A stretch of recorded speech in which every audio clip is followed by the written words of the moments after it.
예, 오늘 본문을 우리가 이제 함께 읽었습니다.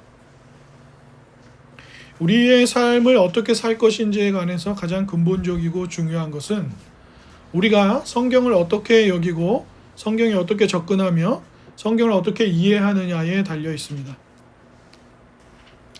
그것은 우리가 실제로 어떻게 살아가는지 직접적인 영향을 미칩니다. 특히 우리가 그리스도인이라면 말입니다. 바로 그런 이유로 우리가 지난주에 잠깐 누가복음을 살펴보면서 누가가 이야기하는 성경이 어떻게 기록된 것인지를 살펴봤습니다.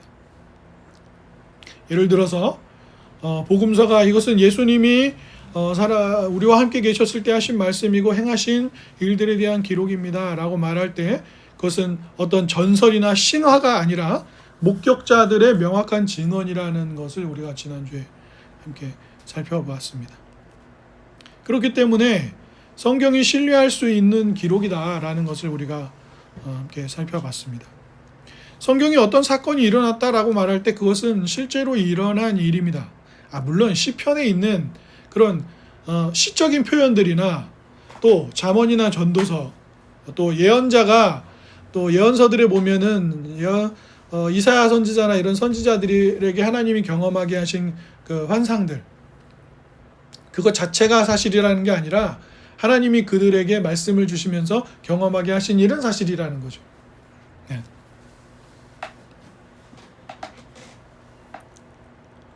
그러나 성경이 가르치는 모든 내용을 진리로 받아들이고 믿는다고 해도 그것이 실제로 내 삶에서 어떤 역할을 해야 하는가에 대해서 다 대답을 해주는 것은 아닙니다.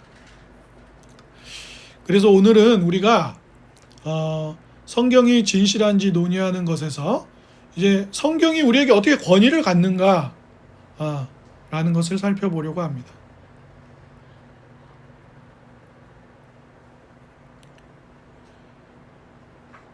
그래서 우리는 성경이 어떻게 우리의 삶에 하나님의 말씀으로서 권위를 갖는지 세 가지를 좀 생각해 보려고 하는데요.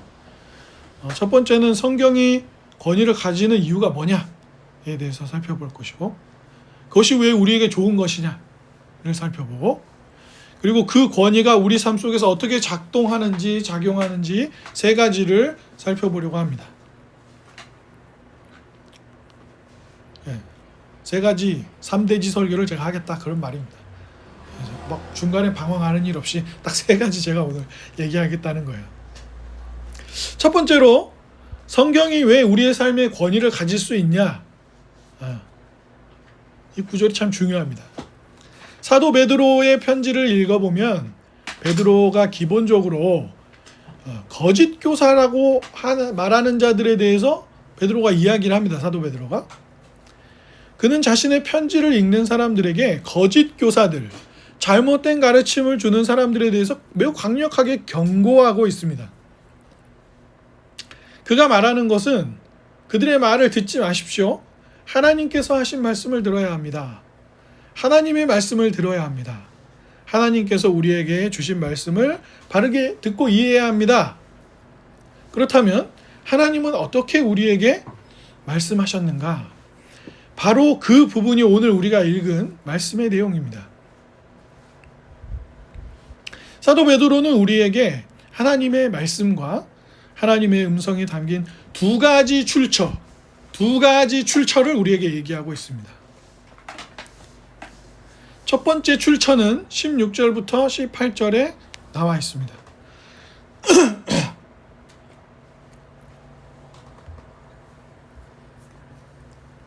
뭐라고 얘기합니까?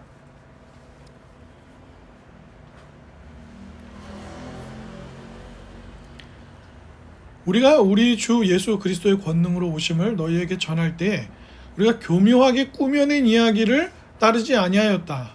우리는 그의 위엄을 직접 목격한 목격자들 증인입니다. 이렇게 얘기합니다. 여기서 사도 베드로가 말하는 그는 누구입니까?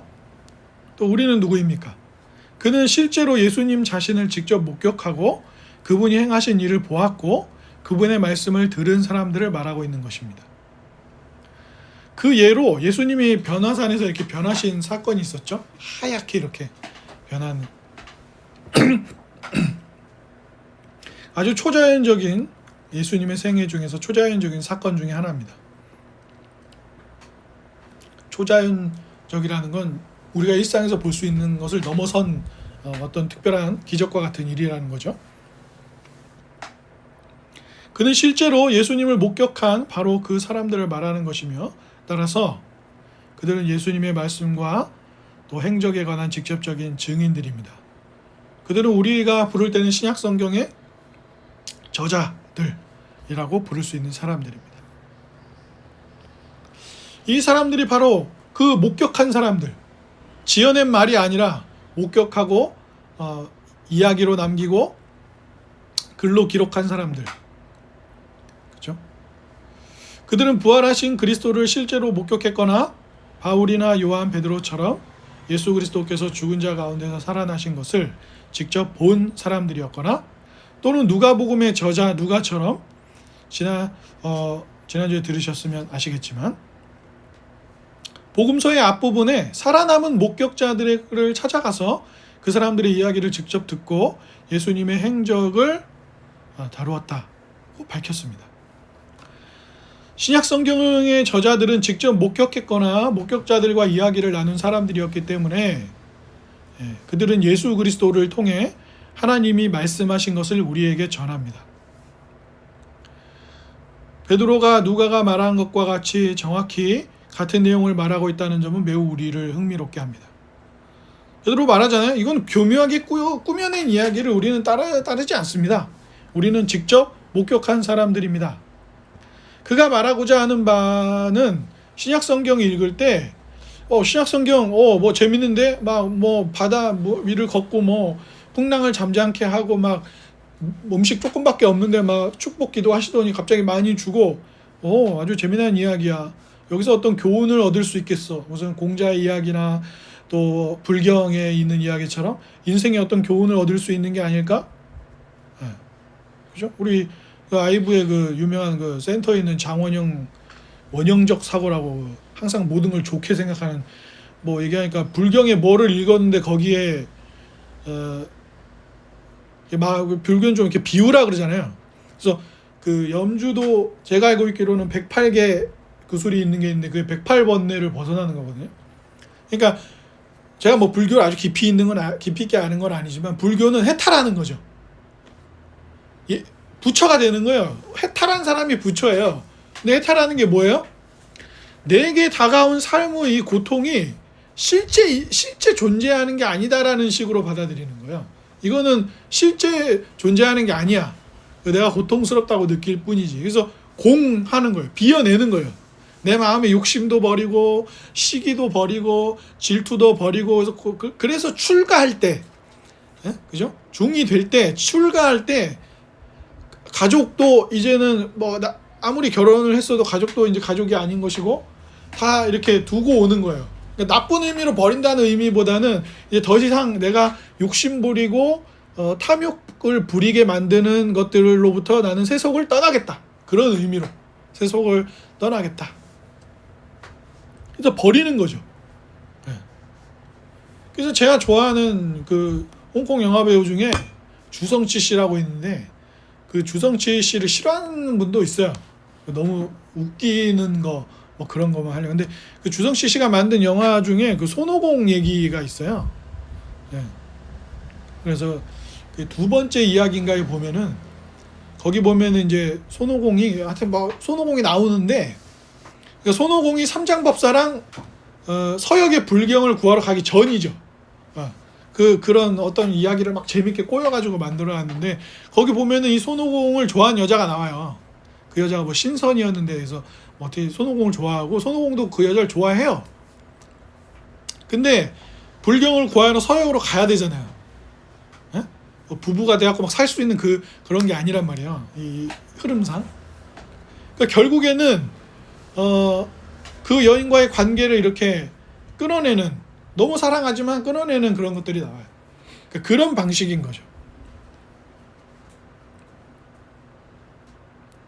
그러므로 우리가 하나님께서 우리에게 말씀하시는 것을 발견하는 한 가지 방법은 하나님의 아들이신 예수님 자신이 직접 우리에게 말씀하신 기록을 통해서입니다. 이것이 바로 우리가 흔히 신약 성경이라고 부르는 것이죠. 그래서 이것을 바탕으로 신약 성경이 히브리 성경, 즉 히브리 성서, 즉 구약 성경이라고 부르는 선지자들의 글을 무효화시키는 거 아니야? 라고 생각하는 사람들이 있어요. 그래서 신약 성경이 있으니까, 예수님이 직접 하신 말씀이 있으니까 구약 성경은 이제 필요 없는 거 아닌가? 게다가 신약 성경에 있는 예수님의 말씀은 예수님이 직접 하나님의 아들로서 우리에게 하신 말씀이고, 구약의 예언자들은 단순히 인간에 불과하잖아요. 그래서 적어도 신약 성경에서는 예수님을 통해서 하나님이 직접 말씀하시지만, 구약은 인간들이 받아서 기록하거나 해석일 뿐인 게 아닌가? 그러나 예수님이 이 땅에 오셨다는 것은 구약을 쓸모없게 만들지 않습니다. 베드로는 단호히 아니라고 해요. 19절부터 21절에 보면 그는 예언자들, 즉 우리말로 하면 구약 성경으로 돌아갑니다. 그래서 뭐야? 우리는 또한 예언의 말씀을 완전히 신뢰할 수 있는 것으로 받았으니 여러분이 그것에 주의를 기울이는 것이 좋겠습니다. 라고는 본문에 이야기하고 있는 것입니다. 물론입니다. 기독교인들은 항상 구약 성경을 신약의 빛 아래에서 해석해야 된다 그랬어요. 마치 소설을 읽을 때 마지막까지 읽지 않으면 앞부분에서 일어났던 일들을 제대로 해석할 수 없는 것과 마찬가지죠. 결론 부분에 어떤 감독이 연출하고 보여주고자 했던 내용들이 쫙 해석이 되고 나면 앞부분에 이 얘기가 그래서 있었던 거구나. 그죠? 앞부분에 이런 내용, 저게 왜 저럴까 궁금했는데 마지막 내용을 보니까 그게 이해가 되네. 그런 것처럼 말이죠. 마지막에 이르러서야 비로소 마지막 장들을 진정으로 이해할 수 있고, 보통 마지막 장은 앞에서 일어난 일들을 이해하는 데 도움을 줍니다. 어떤 의미에서는 우리는 신약의 빛을 통해 구약을 해석하지만 그가 강조하려는 점은 바로 이것입니다. 그는 구약이 신약만큼이나 신뢰할 만하다고 말하는 것이죠. 구약은 신약과 동등하게 우리가 믿을 진리입니다. 우리는 여기 구약에 주의를 기울여야 합니다. 구약이 쓸모없다고 생각해서는 안 됩니다. 그런 다음에 베드로는 꽤 놀라운 말을 이어갑니다. 무엇보다도 여러분은 성경의 예언이 예언자의 뜻대로 이루어진 것이 아님을 알아야 합니다. 예언은 결코 인간의 뜻에서 나온 것이 아니며 예언자들은 비록 인간들이었지만, 마치 베드로는 이런 질문을 예상하고 있었던 것 같아요. 신약이 있는데 구약 왜 필요해? 그러니까 베드로는 그러나 예언자들은 비록 사람이지만 성령의 감동으로 말미암아 하나님께로부터 받은 말씀을 우리에게 전한 겁니다. 아주 놀라운 발언을 하고 있습니다. 오늘날 우리 문화는 이렇게 말할 겁니다. 성경 괜찮지? 섹스피어도 괜찮고, 박경리의 토지도 괜찮고, 역사 속에서는 배울 만한 위대한 작품들이 많아. 결국 다 인간이 쓴 문서고 항상 그거는 저자들의 해석일 뿐이야. 나는 나만의 해석이 있고 그들은 그들의 해석이 있는 거지 라고 말할 겁니다. 이 시대가 그렇게 말하잖아요. 근데 베드로는 아니, 그렇지 않아요 라고 말한다는 거예요. 비록 그들은 인간이었지만 그들은 성령님의 감동으로 하나님께로부터 받은 것을 기록했다라고 말합니다. 이것이 의미하는 것은 이런 말이에요. 하나님께서는 모든 것을 완전히 자신의 뜻대로 다스리시고 통제하시고 일하실 수 있다는 거죠. 실제로 하나님께서 하나님의 뜻대로 정확히 기록이 되도록 평생 모든 것을 준비해서 일으킨 사람들이 있는 거죠. 좋은 단어들을 선택할 수 있고, 또 그들이 가진 인간적인 특성도 반영이 되고, 그들이 가진 어떤 기록할 때의 그 언어의 특정한 방언들이 기록될 수도 있죠. 그들의 문화가 담길 수도 있고, 그 개인의 어떤 성정이나 기질, 성격 같은 것이 글에 담길 수도 있습니다. 그들은 인간이었지만 하나님은 모든 상황을 이끌어 가신 거죠. 하나님께서 모든 것을 주관하시고 그분이 원하는 것을 기록할 수 있도록 그들을 준비시켜줬던 것입니다. 그러므로 성경을 읽을 때 그건 단순히 그 개인의 이야기가 아니에요. 베드로가 말하는 것은 성경이 말하는 것이고 하나님이 말씀하시는 것입니다. 베드로 전서와 후서를 말하는 겁니다. 이것은 단순히 베드로 한 사람의 어떤 견해가 아니에요. 예수님의 말씀입니다. 예수님께서 이 말씀을 하셨을 뿐만 아니라 그분은 이를 믿으셨고 이것이 예수님의 생애 전체의 기초가 되었습니다. 예수님이 믿으셨다라고 말한 의미를 이해하시겠어요? 마태복음 19장에 보면 예수님이 결혼에 대해서 말씀하시는 흥미로운 대목이 나옵니다. 여기서 예수님은 창세기 2장을 가져와서 인용하세요. 아주 유명한 구절이죠.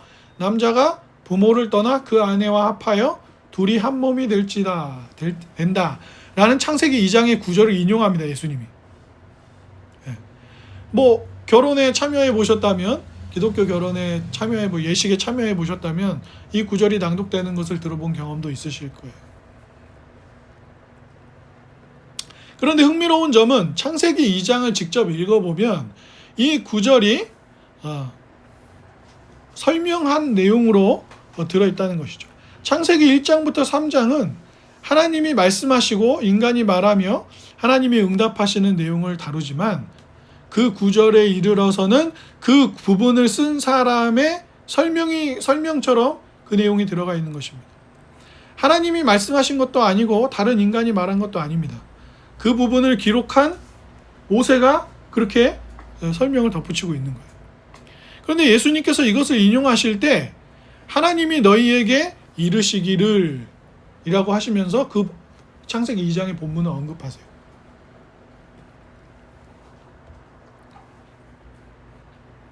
구약 성경으로 돌아가서 이렇게 말합니다. 잠깐만요. 하나님이 그런 말씀을 하신 게 아니라 창세기를 쓴 모세가 그렇게 말한 거 아니에요?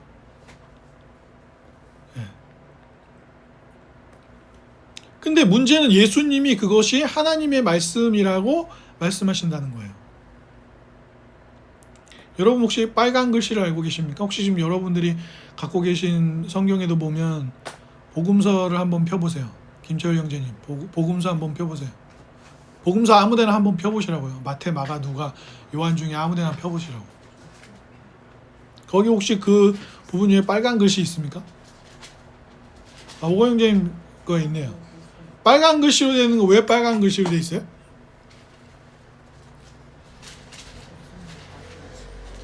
예수님이 얘기하신 것만 빨간 글씨로 돼 있죠? 네, 여러분 좋지 않은 성경을 가지고 계신 겁니다. 네. 왜냐? 그러면 예수님이 아까 말했죠? 창세기 2장에 나와 있는 남자가 부모님을 떠나서 여자와 한 몸을 이루어서 부부가 된다는 결혼에 관한 얘기는 하나님이 직접 말씀하시거나 뭐 아담과 대화하다가 아담이 말한 게 아니고 창세기를 기록한 것으로 알려진 모세가 쓴 거라고요. 덧붙여서 쓴 거라고 여기다가. 그러니까 뭔 말이에요? 복음서를 이제 이런 식으로 편집해서 인쇄하고 출판할 때 왜 빨간 글씨, 예수님이 하신 말씀만 빨간 글씨로 넣었어요? 이건 예수님이 직접 하신 말씀이다 라고 표시를 해둔 거죠. 그런데 예수님은 성경의 모든 말씀이 하나님의 말씀이라고 하셨다는 거예요. 네. 출애굽기에도 보면 모세가 그러잖아요. 하나님이 시내 산에서 이런 말씀을 하셨습니다. 나 외에는 다른 신들을 내게 두지 말라. 그러니까 그런 거에만 해당되는 게 아니라는 거죠.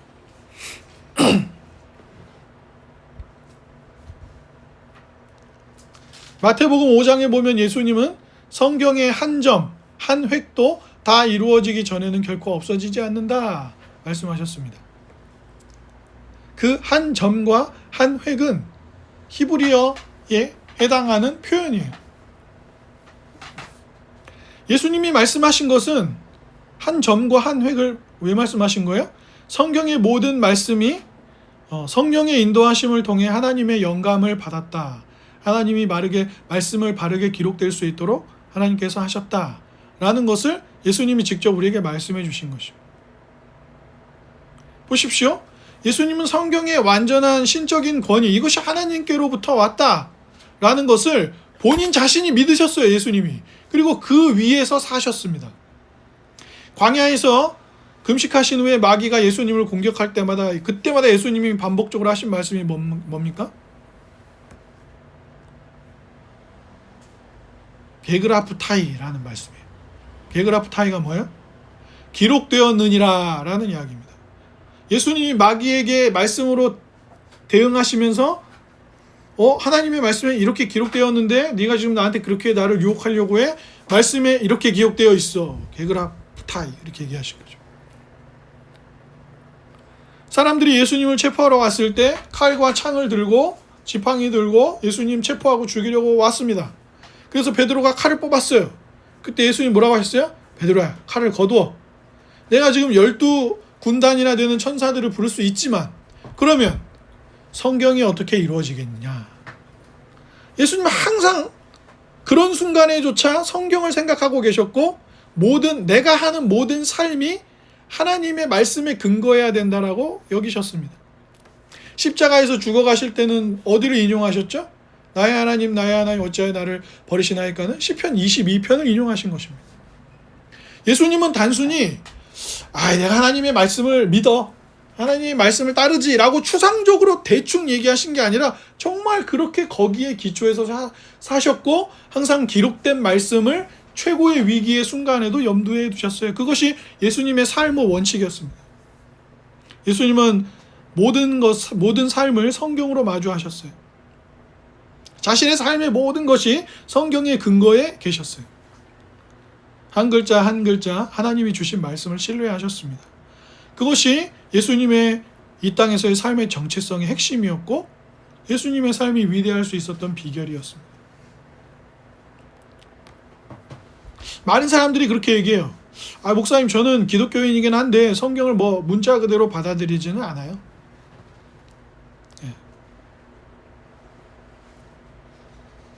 성경을 문자 그대로는 받아들이지 않습니다. 그런데 예수님의 말씀이 옳다면 성경 저자의 말이 곧 하나님의 말씀이고 성경의 내용이 곧 하나님의 뜻이라는 것이죠. 성경이 바로 그렇게 영감을 받은 책입니다. 물론 성경을 문자로 믿는다는 것이 진실과 진리로 믿는다는 게 장르를 구분하지 않는다는 말은 아니에요. 시편에 나와 있는 시적인 장르의 표현들, 또 지혜서라고 말할 수 있는 아가서나 그런 표현들은 그 장르대로 이해를 하죠. 그것을 무시한다는 것은 아닙니다. 그러나 누가가 말하는 것처럼 나는 역사적으로 조사를 했고 예수님은 죽은 자 가운데서 부활하셨다고 말할 때는 그대로 받아들이는 것입니다. 거기에 예수님의 부활의 말은 실제로 죽음을 이기고 부활했다는 게 아니라 죽음에서 다시 살아났다는 데는 어떤 의미가 있는 게 아닐까? 그것이 우리에게 전달해주는 의미가 있는 게 아닐까? 그 의미만 알면 돼. 그 부활이 우리에게 가르쳐주는 의미와 교훈만 받으면 되지, 그게 꼭 정말 죽은 자가 살아난다는 의미는 아니야. 그렇게 하면 안 된다는 거예요. 장르는 장르대로 받아들여야 되지만 우리가 문자 그대로 받아들여야 하는 내용들이 있는 것이죠. 성경 저자가 이렇게 읽으십시오 라고 하면 그렇게 받아들이는 거예요. 사람들이 나는 기독교인이지만 개신교인이지만 성경을 문자 그대로는 받아들이지 않아요. 그래서 그런 의미로, 그런 장르나 이런 의미로 말하는 거면 그렇게 인정할 수 있죠. 그러나 성경의 권위를 믿는다면 우리는 기독교인이기 때문에 근데 만약에 나는 기독교인이지만 성경을 문자 그대로 다 받아들이지는 않아요 라는 말이 장르나 이런 문제를 얘기하는 게 아니라 나는 그리스도를 따르기는 하는데, 그리스도를 믿기는 하는데 성경의 모든 내용을 다 받아들일 수는 없어요. 성경에 있는 내용들을 보면 어떤 내용들은 시대에 뒤떨어져 있고 그렇게 느낍니다. 그렇기 때문에 나는 성경에 있는 내용을 다 받아들이는 건 아니에요 라고 그렇게 나는 문자 그대로 믿는 건 아니에요 라고 말한다면 그거는 받아들일 수 없어요. 예수님을 따른다고 말하면서 삶의 어떤 부분은 예수님이 말하는 대로 따라가고 어떤 다른 부분은 안 따라가고, 그게 어떻게 가능합니까? 예수님을 따르면서 성경을 문자 그대로 받아들일 수 없다고 말한다면 성경의 모든 부분은 받아들일 수 없고 성경이 완전한 권위를 내 삶에 하나님으로서, 하나님이 주신 말씀으로서의 권위를 갖는 것은 아니야 라고 말한다면 그건 자기가 상상한 예수님을 따르는 거예요. 왜? 예수님 자신도 구약 성경의 모든 말씀을 하나님의 말씀으로 받고 그 말씀에 기초해서 사셨는데 자신은 성경의 어떤 부분은 따르고 어떤 부분은 시대에 뒤떨어지거나 그래서 나는 안 따라가겠다. 그렇게 말한다면 그거는 예수님을 따르는 게 아니라 내가 상상하고 내가 내 마음대로 만든 예수를 따라간다는 거죠. 그런 사람들이 없습니까? 그런 사람들이 없어요? 이번에 통일교회 그 한학자 총재라고 부르나요? 그 사람이? 그 사람이 특검에 가서 그랬다잖아요. 나는 독생녀다. 독생자는 실패했다. 독생자 예수는 실패했고 자기가 맞다는 거예요. 교리적으로 얘기하는 걸 수 있지만 그러니까 우리는 그걸 기독교라고 할 수 없는 거예요. 우리는 이단이라고 할 수밖에 없는 거예요. 왜? 예수님에 관한 말씀과 그분 스스로가 자신에 대해서 밝히시는 구원자로서의 삶을 거부하고 자기가 구원자라고 말하는 거 아니에요. 그 독생녀가 뇌물 줍니까? 독생녀가 정치인한테 뇌물 주고 절 받고 뇌물 주고 특검에 끌려가요? 말이 돼요 그게? 거짓말하고 막 그러는 게? 말이 안 되는 얘기죠. 그래가지고 왜 막 기자들이 막 질문하니까 뭐라 그랬죠? 아이 제가 몸이 좀 아파서. 독생녀 왜 몸 아파요? 십자가를 진 것도 아닌데. 그러니까 조롱하려고 하는 것이 아니라 성경이 말하는 바대로 믿고 따르고 예수님 자신이 말하신 권위를 자기도 받아들이지 않으면 그래서 우린 이단이라고 할 수밖에 없는 거라고. 네.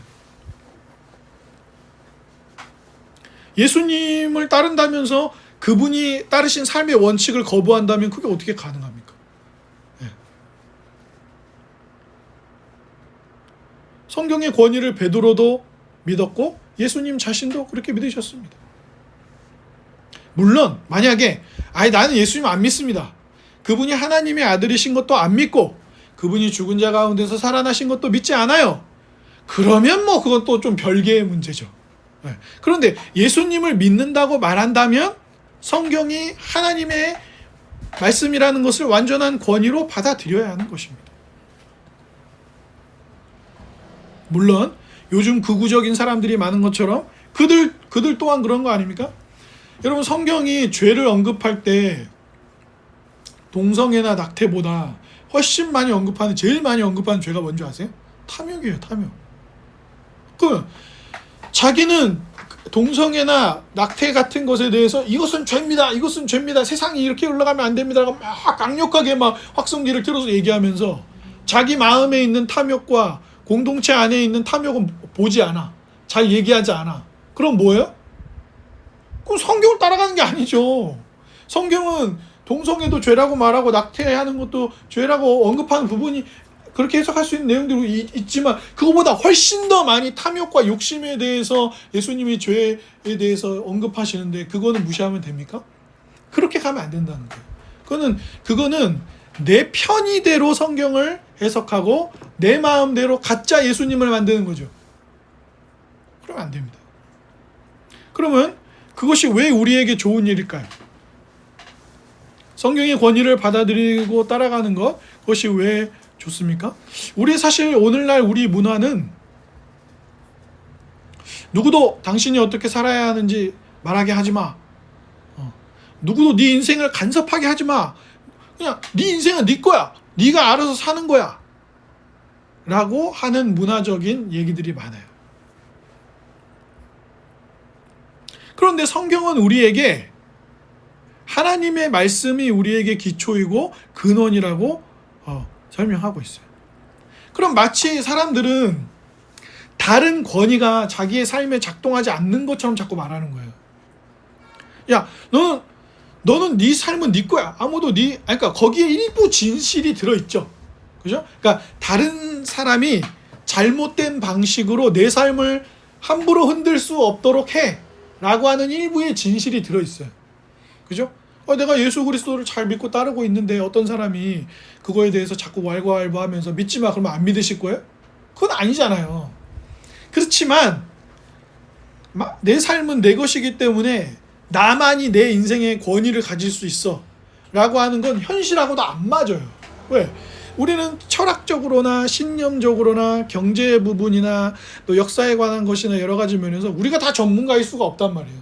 우리가 모든 분야를 전문적으로 다 연구해서 우리가 왜 의사한테 갑니까? 만약에 병원에 가려고 하는 친구가 있는데 우리가 그 친구에게 야 김채율 병원에 가지 마. 네 인생에 네가 주인이 되어야지. 의사가 네 인생을 좌지우지하면 되겠니? 그럼 말이 돼요 그게? 내가 의학에 대해서 내 신체에 대해서 직접적으로 느낄 수는 있지만 내 몸에서 일어나는 의학적인 문제나 이런 걸 내가 제일 잘 아는 게 아니란 말이에요. 또 내가 찾아보고 요즘은 AI가 있으니까 AI를 통해서 역사나 이런 것도 정확하게 체크해 볼 수 있지만 또 그 역사에 대한 해석은 내 몫이란 말이에요. 그죠? 나라별로 그 해석의 차이가 있을 수 있고 심지어 과학 같은 것도 확정지어서 얘기하기 어려운 경우들이 많단 말이에요. 이런 실험 결과가 나와서 되게 확정적인 것처럼 얘기했지만 옛날 사람들은 정말 그랬잖아요. 지구를 중심으로 태양이랑 다 돈다라고 정말 그렇게 생각하고 살았단 말이에요. 그죠? 꽤 오랜 시간 동안. 그런데 그게 아니었잖아요.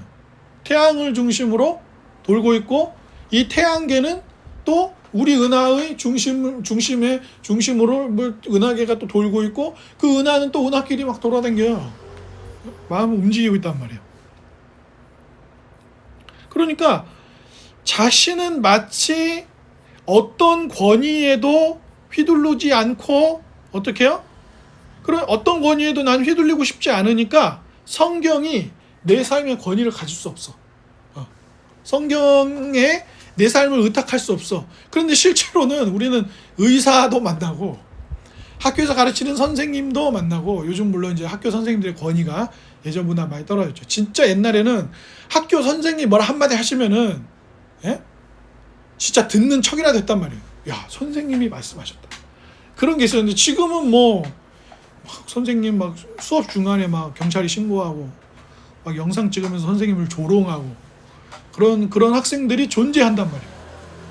그죠? 학부모들이 막 찾아오고 여러분 요즘 대학생들이요. 뭐 교수님한테 궁금하거나 그런 거 있을 수 있잖아요. 특히 이제 한 학기 1년 뭐 수업 들으면서 학사라고 하죠. 학사 일정. 또 성적에 관한 거라든가 뭐 여러 가지 또 학교에 문의를 할 수 있잖아요. 교수님한테. 그거를 엄마들이 한답니다. 대학생인데요. 대학생인데.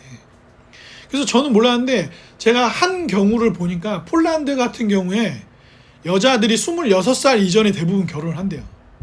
네, 결혼한 사람들은 26 이전에. 남자들도 25에서 30 정도 사이에는 결혼을 한대요. 그래갖고 폴란드 여자분하고 결혼한 분이 있는데 자기 그 결혼한 부인한테 물어보니까 폴란드는 그렇다고 설명을 하면서 한국에서는 여자들이 33살이나 이렇게 그때쯤 첫 아이를 낳는 경우들이 많다고 결혼하면 그러니까 그건 폴란드에서는 있을 수 없는 일이에요. 자기 어머니가 늦둥이 막내 동생을 낳았는데 걔를 34인가 낳았는데 병원에서 되게 위험하다고 얘기했다는 거예요. 그러니까 이렇게 달라요. 대한민국에서는 있을 수 없는 일인데 그 폴란드라는 나라는 우리랑 동시대를 살고 있지만 그런 결혼이나 이런 거가 근데 그게 다를 수 있는 게 제가 그 대학교 얘기한 것처럼 대학생이 됐는데도 어머니가 학교에 교수님한테 전화를 걸어가지고 뭘 문의를 하는 시절에 아직 애잖아. 애. 성인인데 애처럼 군단 말이에요. 근데 폴란드 같은 나라는 이미 10대 시절부터 봉사활동 같은 것도 많이 하고 아르바이트 같은 것도 많이 해보고 그러니까 우리나라 사람들보다 사회생활을 더 빨리 경험하는 거예요. 그러니까 학교를 다니면서도 사회생활을 빨리 경험하니까 이미 여성들이 20대 초중반만 되어도 우리나라로 따지면 훨씬 더 성숙한 정도 나이대랑 비슷한 정도가 되는 거죠. 네.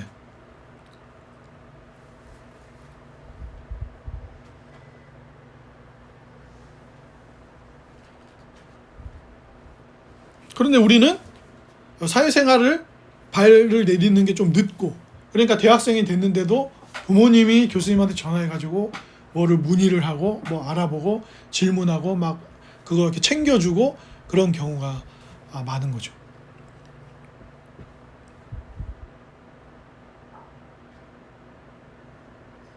그래서 사람들은 실존하는 권위가 있어요.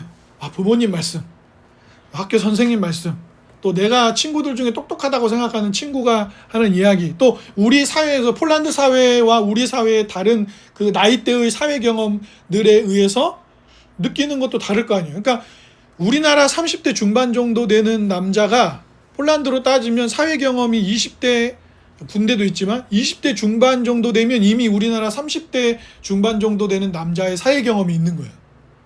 그러면 문화적으로 느끼는 것도 다를 거 아니에요? 그러니까 그런 모든 문화적으로나 일상생활에서 우리는 실제로 무슨 권위를 의지하고 있어요. 그런데 사람들이 뭐라 그래요? 성경이 내 삶에 들어와서 성경이 내 삶을 좌지우지하는 것을 나는 용납할 수 없어 라고 얘기한다는 거죠.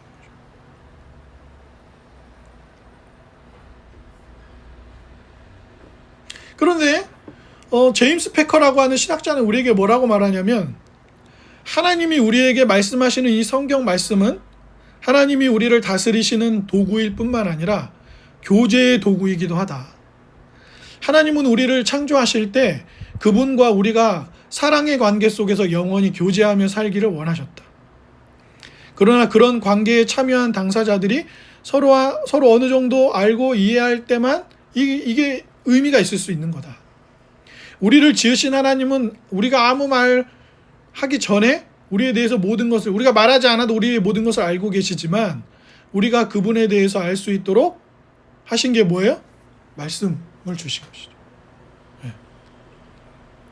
그러니까 하나님의 말씀이 좋다고 할 때 그것이 권위로 받아들이면 왜 좋냐? 우리는 이미 다른 권위들을 의지하고 있어요. 다른 권위들을 따르고 있습니다. 그런데 하나님의 말씀만이 우리를 지으시고 구원하신 분으로서 참된 만족과 기쁨을 주는 역할을 하실 수 있다는 거예요. 그렇죠? 여러분, 가솔린 넣는 차랑 디젤 열로 넣는 차가 다르잖아요. 그래서 만약에 주유소 갔는데 잘못 넣었다, 그러니까 자기가 주유하면서 잘못 넣었다 그러면 차 어떻게 됩니까? 그거 고치려면 또 큰 돈 들어갑니다. 왜? 잘못된 연료를 엔진에 넣어버렸기 때문에 큰일 난단 말이에요. 마찬가지예요. 우리는 다양한 권위를 의지하고 있는데 하나님의 말씀에 우리의 삶을 맡길 때, 하나님의 말씀에 우리의 삶을 의탁할 때 제대로 된 연료를 넣은 차, 그래서 잘 움직일 수 있는 차인 것처럼 살아갈 수 있어요. 그러니까 우리에겐 복음이 필요한 것이고, 복음은 성경 말씀을 통해서 우리에게 주어지는 것입니다. 자, 마지막으로 권위가 우리의 삶에서 어떻게 작용하는지 말씀드리겠습니다. 이 하나님의 말씀은 우리의 삶에 세 가지의 영향을 미칩니다. 우리의 마음에 영향을 미치고, 우리의 의지에 영향을 미치고, 우리의 실천 등의 영향을 미쳐요. 성경이 정말 우리에게 참된 권위를 갖는다면 원하지 않은 순간에도 우리는 순종할 수 있어야 됩니다.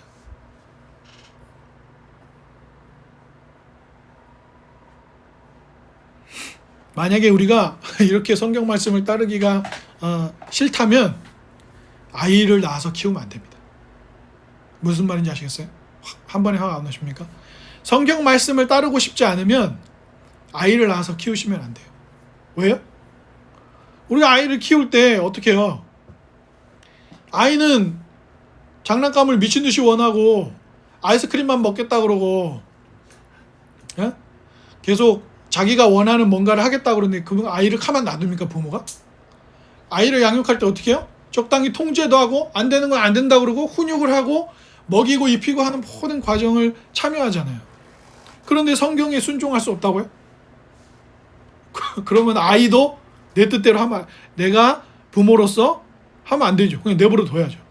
그죠? 근데 그게 아니잖아요. 아이들이 아직은 부모가 말하는 거를 다 이해를 못해도 내가 지켜주고 통제할 방식들대로 해야 된다면, 내 감정이 어떻든 간에 나는 하나님의 말씀이 내 앞에 놓여 있으면 그 말씀을 따르겠다. 그것이 권위로 우리가 말씀을 받아들이는 것이죠. 자고 아침에 일어났는데 잠을 잘못 자갖고 목이 좀 삐끗한 것처럼 뻐근하고 아파요. 기분이 너무 안 좋아. 아침에 일어났는데 기분이 너무 안 좋으니까 오늘은 목이 아프고 기분이 너무 안 좋으니까 난 예배를 빠져야겠다. 오늘은 또 이러니까 성경 읽지 말아야겠다. 오늘은 이러니까 이렇게 해야겠다. 그죠? 권위라는 것은 그런 게 아닙니다. 우리는 예수님의 삶을 우리가 보잖아요. 예수님은 어떻게 하셨습니까? 구원이 우리의 삶에 임하도록 스스로 우리에게 말씀대로 사는 삶을 보여주셨죠. 그러니까 우리는 의지를 드려야 해요. 감정이나 상황이 여의치 않을 때에도, 또 내 눈앞에 어떤 이익이 보일 때에도, 말씀을 안 따르는 게 더 이익인 것처럼 보일 때에도 말씀을 따라야 합니다. 히브리서 4장 12절에 보면 말씀은 살아있고 활력이 있다고 말합니다. 양날의 칼과 같아서 마음을 찔러 쪼갠다, 이렇게 되어 있습니다. 성경이 마치 사람들을 짓누르는 무기처럼 사용되는 그런 표현인 것 같습니다. 그러나 결국에 하나님의 말씀이 우리의 마음을 불러일으켜요. 유일한 하나님의 권위로서, 신적인 권위로서 우리의 마음을 움직입니다.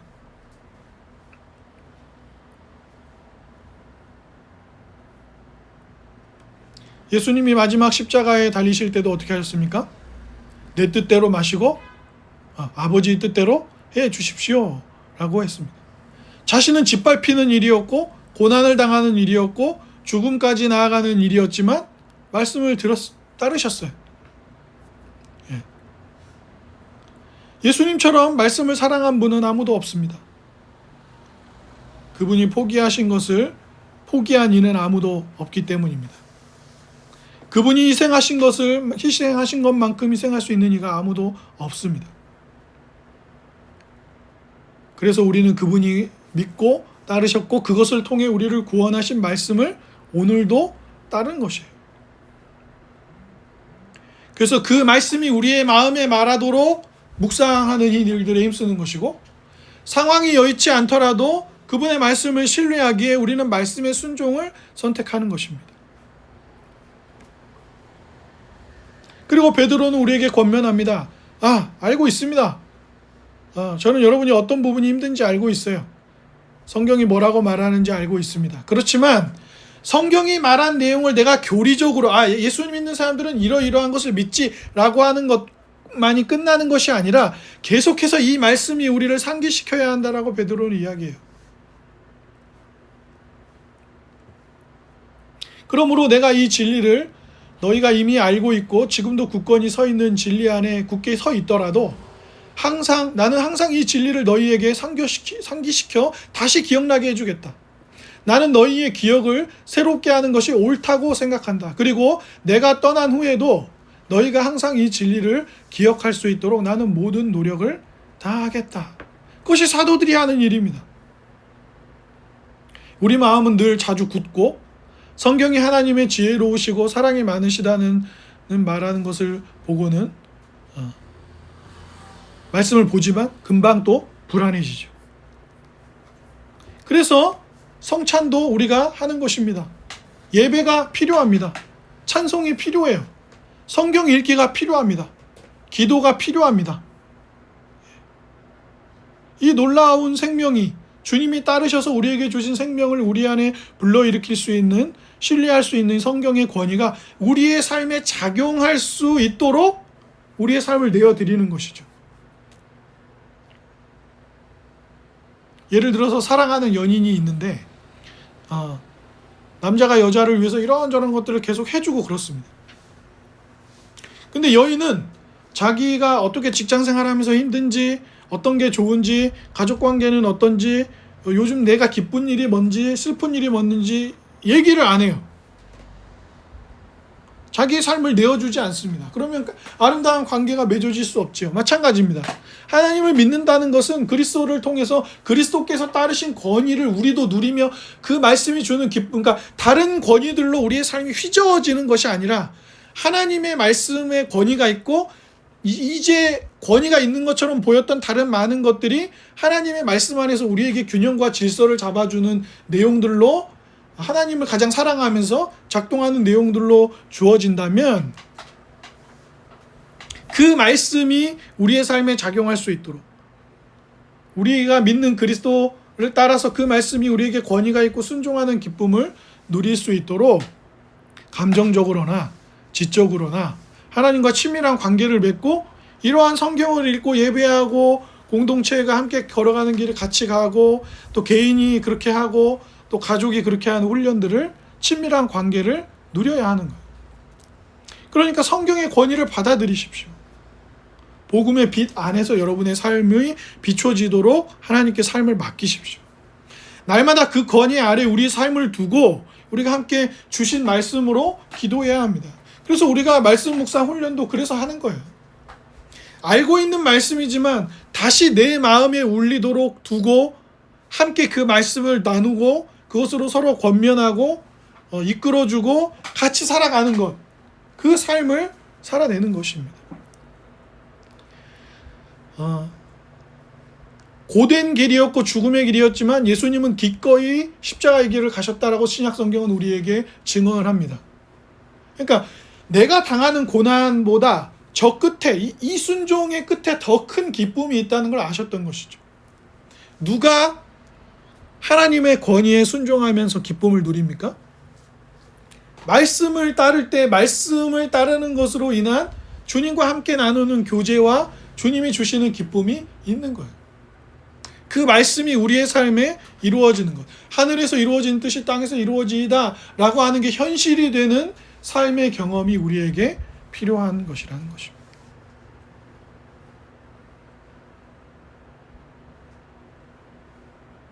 부디 우리의 삶에 성경의 권위를 가지고 또 다른 권위가 아니라 하나님의 권위가 우리의 삶에 임해서 우리의 삶을 누군가가 휘저어 놓는 것이 아니라, 그죠? 이단이나 사이비처럼 교주의 말에 따라 내 삶이 망가지는 게 아니라 하나님의 말씀 속에서 우리의 삶이 새로워지고 또 이웃들에게도 그것이 흘러가는 권위가 될 수 있고, 그것이 우리의 삶의 의지와 또 생각과 마음과 의지를 이끌어가서 결국에는 주님이 우리에게 기쁨을 주신 것처럼 우리도 그런 기쁨을 누리는 복이 우리 모두에게 있기를 주님의 이름으로 축복합니다. 아멘.